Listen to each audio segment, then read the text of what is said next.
Muito boa tarde, vamos dar início a mais um Política com Sentido, com Hugo Oliveira, deputado do Partido Socialista na Assembleia da República. Desta vez vamos falar da Câmara Municipal de Lisboa versus Rússia, vamos falar também das comemorações do 25 de Abril e designadamente da nomeação de Pedro Adão e Silva para ser diretor executivo destas comemorações e vamos falar ainda da controvérsia em torno da escolha do candidato do Partido Socialista à Câmara Municipal do Porto. Seja bem-vindo. Vamos dar início então à primeira questão, Hugo. Boa tarde. Esta situação da Câmara de Lisboa versus Rússia é muito problemática e deu muito que falar esta semana. Bem, boa tarde, Emília. Cumprimentar também todos os telespectadores, o novo canal, dizer que é um gosto voltar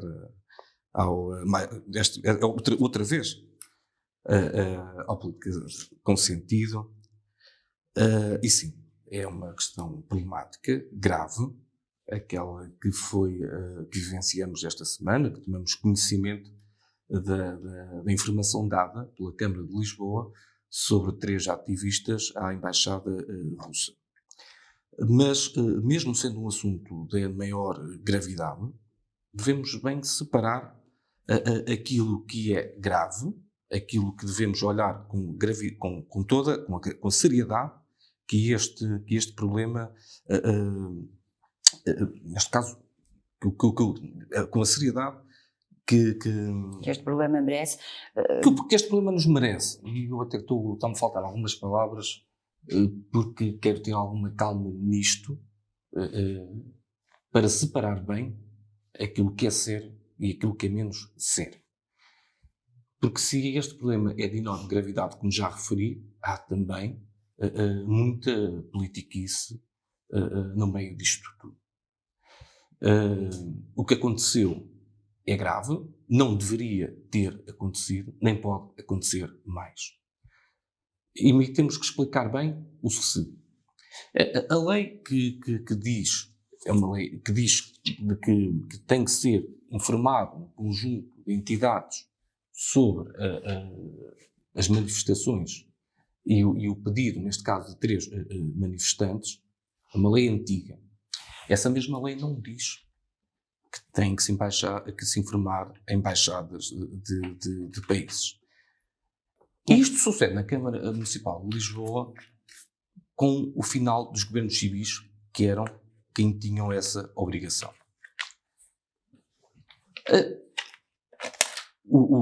Isto aconteceu, nós não sabemos, ou está a ser aberto um inquérito para saber se já sucedeu mais algum caso semelhante a este. Neste momento só temos o conhecimento desta situação que aconteceu com 3 ativistas russos. Mas há uma clara violação do direito à proteção de dados. Há uma clara violação. Mas a Amnistia Internacional até veio dizer que há uma violação dos direitos humanos. Não tenho a mínima dúvida sobre isso. Não tenho a mínima dúvida sobre isso. Agora, querer juntar Putin e Medina, neste caso, isso não é... É um exagero. Não é um exagero. Isso é muito próximo da ficção científica. Bom, e é sobre isso que eu há um bocado me estava a faltar as palavras, porque é sobre isso que eu quero mesmo separar. Aquilo que é ser, a situação que aconteceu não pode voltar a acontecer. O Estado português não pode passar informação de nenhum ativista a nenhum Estado democrático, muito menos a uma ditadura. Isto não pode acontecer, isto deve-nos envergonhar e deve-nos verdadeiramente olhar para estes problemas e resolvê-los. No que toca à situação, e que vimos a acusação do candidato à Câmara Municipal de Lisboa, Carlos Moedas, em que praticamente veio pedir, neste caso, a demissão de Fernando Medina, quase juntando, quase como se fosse Fernando Medina a ter informado a Rússia destes ativistas, é de uma loucura total. Eu quero dizer que não foi Fernando Medina que deu a ordem para que essa informação chegasse à Embaixada Russa, foi sim Fernando Medina que deu a ordem para que não mais voltasse a acontecer. Bom, aquilo que aconteceu é um lamentável incidente, mas há quem diga que é uma questão de organização dos serviços e que Fernando Medina estaria à margem desta situação. Acredita que sim? Não tenho a mínima dúvida que Fernando Medina estaria à margem, assim como também não tenho dúvida que fosse qual fosse provavelmente o presidente que estivesse lá, seja do Partido Socialista, seja do Partido Social Democrata, aconteceria o mesmo. Estamos a falar de uma Câmara grande, uma máquina grande, em que estes processos, não é, são feitos burocraticamente, quer dizer, não chegam ao poder político, porque nem sequer imaginam que tal situação fosse possível de acontecer. De qualquer forma, temos aí eleições à porta. Fernando Medina acha que sai beliscado com esta situação? Eu julgo que não. Julgo bem que os lisboetas perceberam bem do assumir de responsabilidades de Fernando Medina, sabem bem de que aquilo que a oposição o acusa, como eu disse, não está dentro da seriedade, da política, é dentro, ou muito próximo daquilo que é a ficção científica, e sabem que Fernando Medina é um democrata e que tudo fará para que situações dessas não voltem a suceder. Passamos então agora ao segundo tema. Pedro Adão Silva, diretor executivo das comemorações, que se vão prolongar por vários anos. Muitas críticas há em torno deste nome. Não é posta em causa a sua competência, contudo, não deixa de ser polémico. Nem com tantos ataques demagogos, populistas, conseguiram atacar, neste caso, a integridade e a carreira e o currículo de Pedro Adão e Silva. Mas conseguiram fazer vários ataques muito próximos da demagogia e do populismo. E este caso ganhou dimensão no Porto Canal. Uhum. Ou seja, começou com um canal de um clube fazer um ataque, neste caso, a um comentador, a um adepto de outro clube, neste caso do Benfica. E ele, neste caso, ganha depois dimensão, depois desse acontecimento, de Rui Rio ter convocado uma conferência de imprensa e se ter manifestado sobre o caso. Rui Rio manifestou-se sobre o tempo, falou em 300 mil euros que ganharia Pedro Adão e Silva durante o tempo da comissão e que isto seria um pagamento pelos favores prestados ao governo. Prestados ao governo e ao Partido Socialista. Deixe-me dizer-lhe que isto é demagogo e muito pouco sério. Pedro Adão e Silva é um académico com créditos firmados que terá uma comissão de serviço de 6 anos, e que não será apenas para celebrar um dia. Tem isso, o Rui Rio foi pouco rigoroso. As comemorações começaram logo em 2022, no dia 24 de março, que é precisamente o dia em que passaremos a ter mais dias de democracia do que de ditadura. E as mesmas irão até 2026, ano em que é aprovada a Constituição e em que existem as primeiras eleições democráticas para as autarquias e para o governo. Portanto, as comemorações não serão de um dia, são de vários dias, de vários momentos, de vários meses. Ser até 26, não é? De vários meses, vários momentos que teremos de 2022 a 2026. E deixe-me dizer-lhe que Pedro Adão e Silva já é funcionário público, vai receber precisamente o mesmo que recebe atualmente, ou muito próximo do mesmo. Portanto, não é nenhum arranjinho, não é nenhum tacho, utilizando uma palavra, um termo popular, que o governo fez a Adão e Silva. É assim, neste caso, na procura de uma pessoa capaz de preencher os requisitos, o governo encontrou, e bem, Pedro Adão e Silva. Mas uma das grandes críticas é que este processo de nomeação não envolveu mais ninguém, a não ser o governo. E este processo de nomeação envolveu mais pessoas, nomeadamente o Presidente da República, que foi quem escolheu a personalidade que irá presidir a Comissão. Será o antigo Presidente da República, o General Ramalhianos. No que toca ao Presidente Executivo, ao Comissário Executivo, essa é uma responsabilidade do Governo. Aliás, como sempre sucede nestas comissões. E convém é recordar. O general Ramalhianos é comissário, não é? Destas Quem vai presidir a comissão. E o Pedro Adão e Silva é diretor executivo, digamos. É comissário executivo, sim. E convém dizer que, nomeadamente, esta comissão será muito menor do que, por exemplo, foi a comissão dos 500 anos do descobrimento. Vai envolver também muitas assessorias e gente que vai Não vai envolver menos assessorias do que envolveu essa comissão dos 500 anos dos descobrimentos, que teve a duração sensivelmente de 16 anos, com muito mais pessoas envolvidas e com muito com convencimento maior das pessoas também elas envolvidas. Mas o que está em causa não é isso, não é a questão. A questão é, poderíamos até ter havido o debate se neste caso a celebração poderia ser da forma que é proposta ou de outra. Mas esse não foi o debate. Tentou-se pessoalizar com a questão financeira e com a questão temporal e juntando também alguém a um partido. O que também não deixa de ser estranho é que as comemorações que nós vamos celebrar é mesmo da democracia, da liberdade. E os partidos são um pilar da democracia.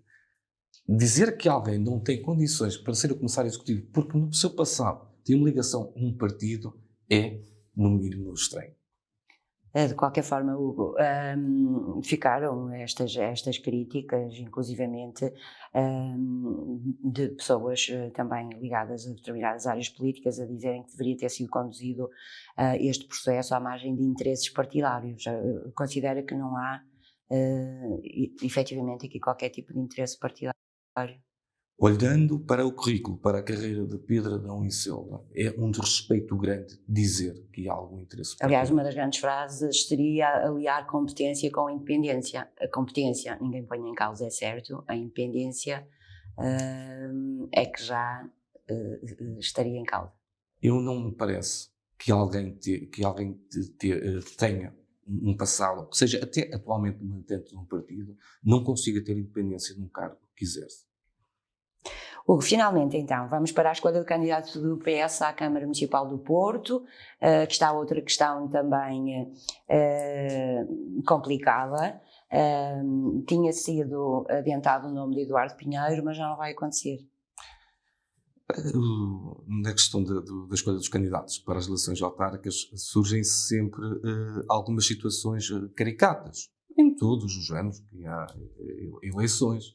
E em todos os partidos.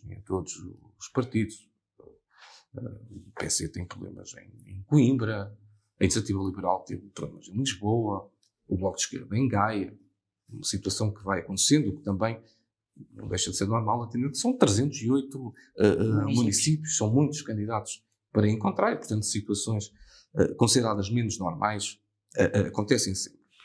Esta situação ganha dimensão, porque estamos a falar na segunda Câmara mais importante do país. Pelo menos em termos de dimensão.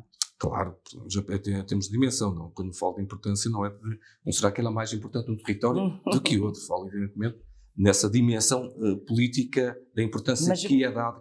Mas o que é que aconteceu em relação a Eduardo Pinheiro?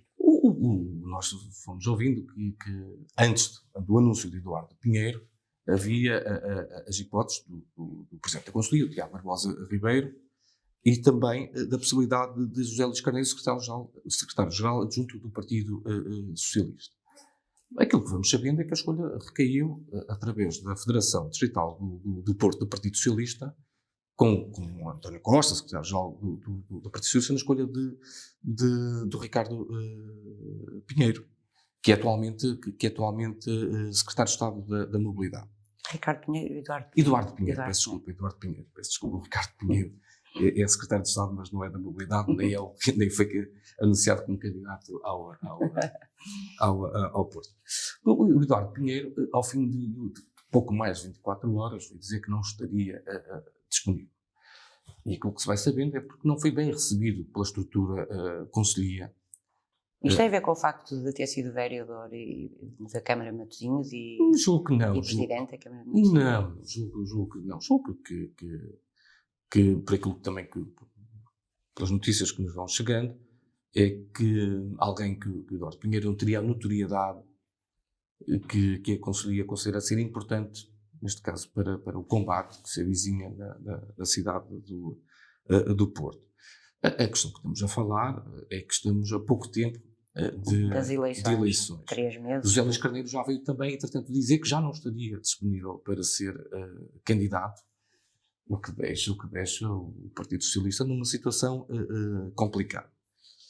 O nosso programa irá para o ar na próxima quarta-feira, eu julgo que nessa altura já o PS terá dito alguma coisa em relação mas eu diria, sem saber, que o único candidato que se avizinha ou que se estará na linha da frente será o Manuel Pizarro. Será Manuel Pizarro, seria neste caso uma recandidatura, mas é a única pessoa neste momento, com pouco tempo que existe até às eleições, com notoriedade suficiente para defrontar Manuel Pizarro. A ideia que eu tinha era que não estaria também na disponibilidade, pelo menos falou-se há algum tempo, não quer dizer que não tenha mudado ideias. A situação que é vivida, mas pode ser pressionado, não é? Também porque fará certamente com que, ou é o meu entendimento, que fará certamente com que Manuel Pizarro também o facto de o atual Presidente da Câmara ter decidido recandidatar-se veio dificultar um bocadinho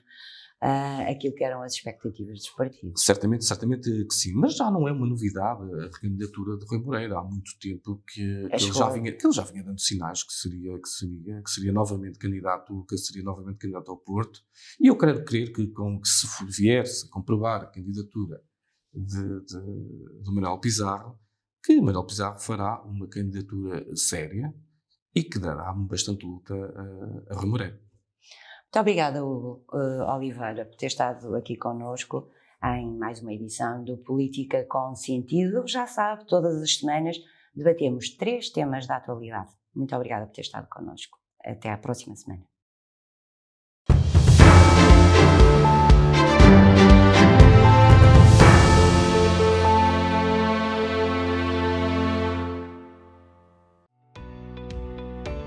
Novum Canal.